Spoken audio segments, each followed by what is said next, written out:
সম্প্রতি চীনে শুরু হয়েছে ড্রাগন বোট প্রতিযোগিতা বা নৌকা বাইচ প্রতিযোগিতা। এতে অংশ নিচ্ছে দক্ষিণ চীনের কুয়াংতুং প্রদেশ, হংকং এবং ম্যাকাও বিশেষ প্রশাসনিক অঞ্চলের মোট ৩৯টি দল। মূলত এই বছরের ড্রাগন বোট উৎসবের আগমনী বার্তা দিতে এই প্রতিযোগিতার আয়োজন করা হয়। আগামী ১০ জুন অনুষ্ঠিত হবে ড্রাগন বোট উৎসব। ম্যাকাওয়ের একজন বাসিন্দা বলেন, নৌকাবাইজ প্রতিযোগিতা দেখতে আমি প্রথমবারের মতো এখানে এসেছি। আমার খুব ভালো লাগছে। এত লোক একসঙ্গে নৌকা বাইছে, এটি খুবই দর্শনীয়।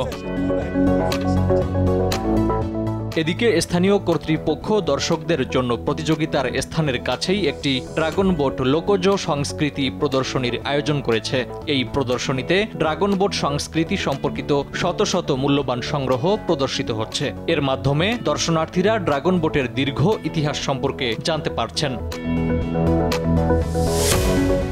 ড্রাগন বোট রেসিং বা নৌকা বাইচ প্রতিযোগিতা হল চীনা ড্রাগন বোট উৎসবের একটি ঐতিহ্যবাহী রীতি এবং সবচেয়ে গুরুত্বপূর্ণ লোক সংস্কৃতিগুলোর একটি। চীনা চন্দ্র ক্যালেন্ডারের পঞ্চম মাসের পঞ্চম দিনে পালন করা হয় এই উৎসব।